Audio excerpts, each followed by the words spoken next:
재단의 설립의 목적이나 취지, 재단 설립 절차에 관한 것입니다.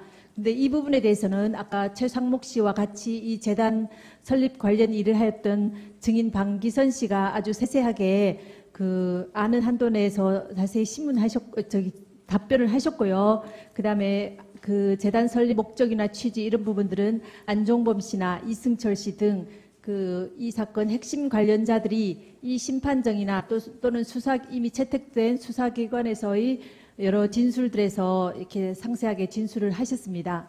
그리고 또 저희가 이 부분에 대해서는 관련 기업체에 대해서도 여러 수십 개의 기업체에 대해서 사실 조회를 해서 회신을 받았습니다. 또 그 재단 설립 절차에 대해서는 이 관련 공무원들이 또 자세하게 진술한 부분도 있습니다. 그래서 최상목 씨가 오늘 출석을 하셨다고 한다면은 뭐 이 부분을 신문을 할 수 있었겠지만 굳이 이렇게 불출석 사유서를 제출한 마당에는 이미 이 부분을 방기선 씨가 충분히 얘기를 했고 그랬기 때문에 굳이 이 최상목 증인을 재소환할 필요가 없다고 재판부에서 이렇게 결론을 내렸습니다. 그래서 증인 최상목 씨에 대해서는 재소환을 하지 않기로 하고 증인 채택 결정을 취소합니다. 그리고 최상목 씨의 검찰에서의 진술 조서는 아까 그 일부 증인 신문에서 이렇게 제시가 아니라 원용하신 부분도 있는데요. 이 부분은 어떻게 동의하십니까? 원용한 부분에 대해 한해서 동의하도록 하겠습니다. 네, 그럼 그 부분은 증거로 채택하고 나머지 부분은 증거로 채택하지 않겠습니다. 그리고 증인 김기춘 씨에 대해서는요. 오후 2시에 증인 신문이 예정이 되어 있었습니다.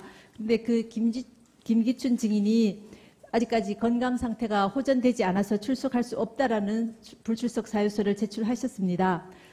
그런데 지난 2월 7일 기일에 김기춘 증인이 오늘도 불출석하는 경우에는 증인 신청을 철회하시겠다고 이렇게 약속을 하셨습니다. 약속은 이제 지키시는 거죠? 철회하시죠? 저희들은 24일 출석이 가능하다고 지금 그렇게 보고 있습니다. 지난번에도 안종범 증인도 가능하다고 해서 저희가 기일을 다시 잡았는데요. 출석을 안 하셨습니다. 그래서 증인 김기춘 씨에 대해서도 2회나 기일을 드렸음에도 출석을 하지 않으니까 또 김기춘 증인은 이 사건에서 핵심적인 증인이 아닙니다. 그래서 재판부에서 논의한 결과 지난번에 약속도 그렇게 하셨지 않습니까? 그러니까 그런 약속을 하시고도 또 그렇게 말씀하시는 거는 조금 이 방청석에서 보시는 분도 보기가 조금 안 좋을 것 같습니다. 그래서 재판부에서 논의한 결과 김기춘 증인에 대한 증인 채택 결정도 취소합니다. 그다음 고영태 증인 신청과 관련해서 말씀을 드리겠습니다.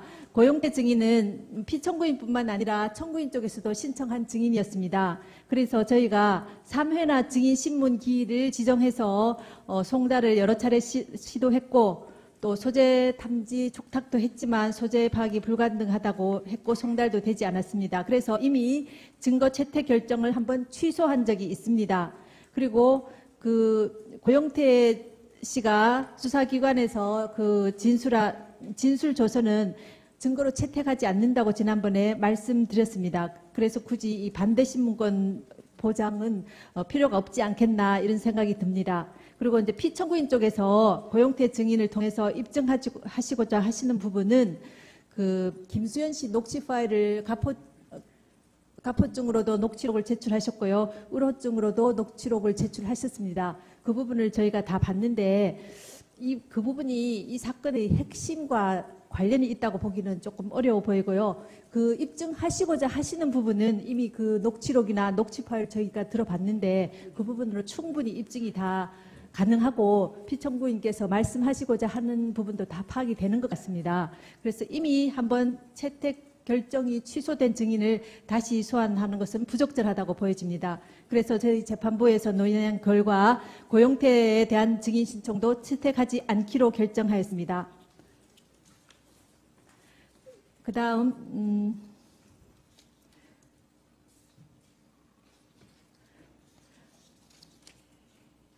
지금부터는 서정 등에 대한 증거 체부나 증거 조사 등에 관하여는 주심 재판관님께서 진행하시도록 하겠습니다. 예. 그 사이에 사실조회가 2개가 왔습니다. 지난번에 하셨던 국세청장에 보낸 것하고 한식재단에 보낸 게 왔는데 한식재단은 아마 피청구인 측에서 만족할 만한 결과가 온 것 같습니다. 국세청장에 온 사실조회는 사실 그게 내용이 애매해서 제가 꼼꼼히 읽어봤는데요. 이런 취지입니다. 그 포스코 엠텍에 대한 그 세무조사는 포스코 엠텍이 흡수합병한 나인디지트라는 회사에 대한 그 비정기 법인세 통합 조사를 지속해서 한 것이다. 즉 포스코 엠텍에 대한 세무조사가 아니라 나인디지트에 대한 세무조사가 포스코 엠텍이 그 회사를 흡수합병에 따라서 지속적으로 해서 추진 결정이 난 것이고 그 뒤에 조사 심판원이 취소된 것이다. 이런 취지라서 이 사건과는 아무 관련이 없는 것입니다. 그거 참고하시면 될 것 같고요. 서준 관련해서 정리를 해드리면 지금 재판장님이 이미 말씀하셨습니다. 최상목에 대해서는 증인을 묻지 않기 때문에 최상목에 대한 진술조서, 보류해놨던 진술조서는 모두 증거로 채택하지 않습니다. 그리고 피청구 측에서 오늘 추가로 제출하신 의제 49호증부터 52호증까지 녹취록, 이 부분 조금 늦었습니다만 청첩 받아 동의하시죠? 맞습니다. 동의합니다. 예. 우선 오늘 추가로 제출된 의로증 49호증부터 52호증까지는 증거로 모두 채택을 하고 증거조사는 전례에 따라서 다 열람하신 걸로 대체해도 되겠죠? 일일이 제시 안 해도 되겠죠? 예, 열람으로 증거 방법을 대체하도록 하겠습니다. 다음에 이제 남은 것이 녹취 파일에 대한 것인데 아까 피청구인 대리인단께서는 그 증거조사를 진행하겠다라고 제가 얘기했던데 그렇게 말씀드린 게 아니고 검토하겠다고 말씀드렸던 것이고요. 이미 재판장님이 말씀하셨습니다만 이미 저희들이 녹취록 기재를 충분히 보았고 사실 재판부에서 그 관련된 부분에 대한 녹취 파일도 일부 들어보았습니다. 증거조사 필요 때문에. 근데 이 녹취 파일과 녹취록은 뭐 같은 내용이기 때문에 중복 증거입니다. 그리고 재판장님이 말씀하신 것처럼 지금 이 사건의 핵심은 피청구인과 최서원과의 관계인데 피청구인 말씀하신 것처럼 연설문 일부 한 것 외에는 그 최서원의 여러 가지 지금 문제가 되는 행위에 대해서는 전혀 모르셨다고 하시는 것이라서 이 사건의 쟁점이 되질 않습니다. 또 지금 이 녹취록에 관련된 부분은 최서원에 또 직접 관계되는 것이 아니라 최서원과 또 연결되는 고영태 등의 또 다른 내용이라서 피청구인이 걱정하시는 것처럼 뭐 이 부분이 핵심 증거라든지 그런 것은 아니고 주장하시는 입증 취지는 저희 재판부에서 이미 다 파악이 되어 있습니다. 그래서 굳이 이 부분은 다시 들을 필요가 없어서 녹취 파일과 관련된 증거 신청은 모두 채택하지 않습니다. 네, 이상. 그 녹취 파일은 저희가 그 검증을 하지 않는 대신에 그 주장하시고 싶은 부분을 준비 서면으로 이렇게 구체적으로 자세히 적어내시면 저희가 그걸 충분히 감안해서 다시 한번 녹취 파일과 이 녹취록을 검토하도록 이렇게 하겠습니다. 그 점에 대해서 잠깐 의견을 한번 올리겠습니다. 그 형소법에 녹취 파일의 증거조사는 심판적이 그 파일을 재생하는 방법으로 조사해야 한다는 그 규정하고는 어떤 관계 있습니까? 제가 이해하기는 그 녹취서만 내 갖고는 그 녹취서에 기재된 누가 말을 했는지 또 그 녹취서에 나온 내용이 사실과 맞는지를 확인하기 위해서 형사소송 규칙이 그렇게 규정된 걸로 알고 있습니다. 그래서 재판부에서 그냥 들어봤다. 이걸 갖고는 그 형소규칙에 규정된 증거조사 방법에 합당한 것이 과연 되는지 그 점에 대해서 의견을 듣고 싶습니다. 자, 말씀드렸습니다. 녹취 파일은 증거로 채택하지 않습니다. 증거로 채택하지 않기 때문에 증거로 채택하면 말씀하신 것처럼 들어봐야 되겠죠. 채택하지 않습니다. 그리고 지금 저희들이 들어본 취지는 그 녹취 파일을 들어봐도 그 녹취록에 말하는 사람이 고영태인지 김수현인지 누군지 저희들이 알 방법이 없습니다.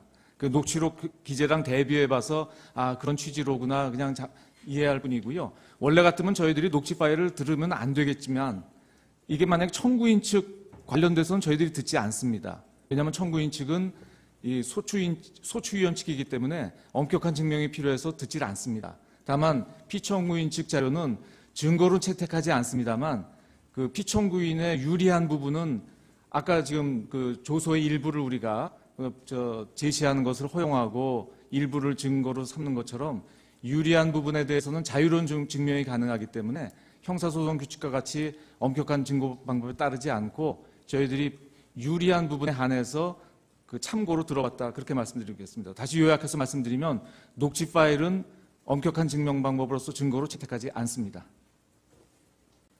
그다음 아까 피청구인 대리인께서 질문하신 부분에 대해서 답변을 저희가 재판부에서 논의한 결과를 말씀드리도록 하겠습니다. 우선 그 아까 최종 변론 기일에 피청구인께서 출석하시는 경우에 재판부나 소추위원 측에서 신문을 할 수 있는지 아니면 최종 의견 진술만 해도 되는지 이 부분을 질문을 하셨습니다. 그래서 저희가 검토한 결과 헌법재판소법 49조에서 소추위원은 변론에서 피청구인을 신문할 수 있도록 이렇게 규정하고 있고 위 규정은 최종 변론 기일이라 하더라도 적용이 배제되는 것은 아닙니다. 그래서 만약에 피청구인께서 출석을 하신다면 소추위원 측이나 재판부에서 신문을 할 수가 있습니다. 그리고 조용히 하시고요. 박수 치시는 분은 퇴정하여 주시기 바랍니다. 퇴정하십시오. 그리고 저희가 생각할 때는 이 부분에 대해서 그 피청구인께서 만약에 출석하신다고 한다면은요, 재판부나 소추위원 측에서 질문하는 부분에 대해서 적극적으로 답변하시는 것이 피청구인이나 이 사건의 실체를 파악하는 데 훨씬 도움이 되고 피청구인의 입장을 또 더 적극적으로 표명하실 수 있는 것이 아닌가 싶어서 더 이게 법에도 물론 가능한 방법이지만 피청구인 쪽에도 도움이 되지 않을까 하는 생각이 들기도 합니다. 그 부분 참고하시고요. 그 다음에 이제 청구인 쪽에서 2월 8일자로 피청구인께서 변론 기일에 출석하시는지 여부를 밝혀달라고 이렇게 요청을 하셨는데 지금 아직 답변을 안 하셨습니다. 그 부분 어떻게 확인하셨습니까? 출석하십니까? 하실 예정이십니까? 상의해 보도록 하겠습니다. 지난번부터 좀 상의하신다고 하셨는데요. 꽤 시간이 흘렀습니다. 그래서 이 사건 재판부의 답변 내용을 확인한 후에 그 결정을 하기로 이야기됐었습니다. 그 만약에 출석을 하시려고 한다면은 가부간에 이 다음 변론 기일이 시작되기 전까지는 그것을 말씀을 확정을 해 주셔야 될 것 같습니다. 왜냐하면 이 일반인이 그냥 법정에 이렇게 출석하는 것도 아니고요. 대통령께서 법정에 출석을 하시는데 저희가 예우나 이런 저희로서도 준비할 부분이 이렇게 여러 가지가 있지 않겠습니까? 그러니까 그런 부분들을 감안하셔서 다음 변론 기일 전까지는 이 출석하시든지 안 하신다는 말씀을 확정을 해 주시면 좋겠습니다.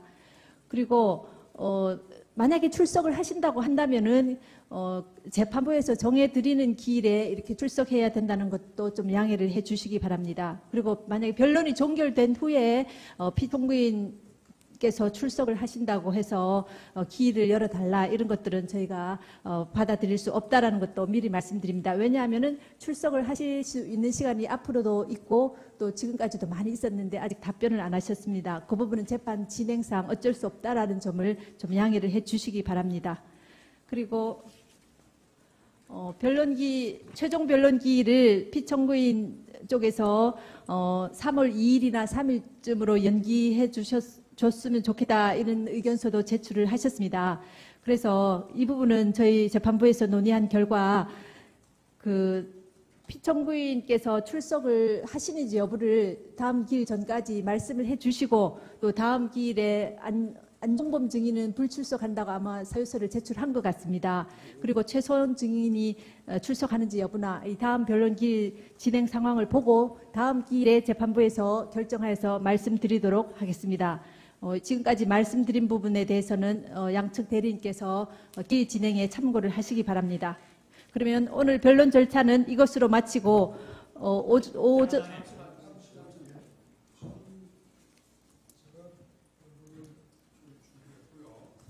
그리고 정기승 어떤 내용입니까? 정기승 대법관님도 네. 변론을 준비하셨습니다. 네.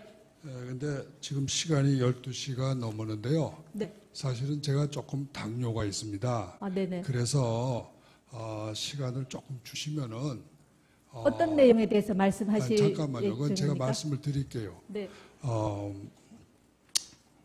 제가 조금 어지럼증이 있어서 음식을 조금 먹어야 되겠는데 그 시간을 좀 주실 그러시다면 수 있는지 좀 물어보겠습니다. 네. 그러시다면 그 부분은 다음번에 하시는 것으로 하시고요. 오늘 변론은 여기서 아닙니다. 종료를 저는 하시죠. 오늘 하겠습니다. 오늘 꼭 하셔야 되는 예, 이유는 제가 뭔가요? 오늘 하겠습니다.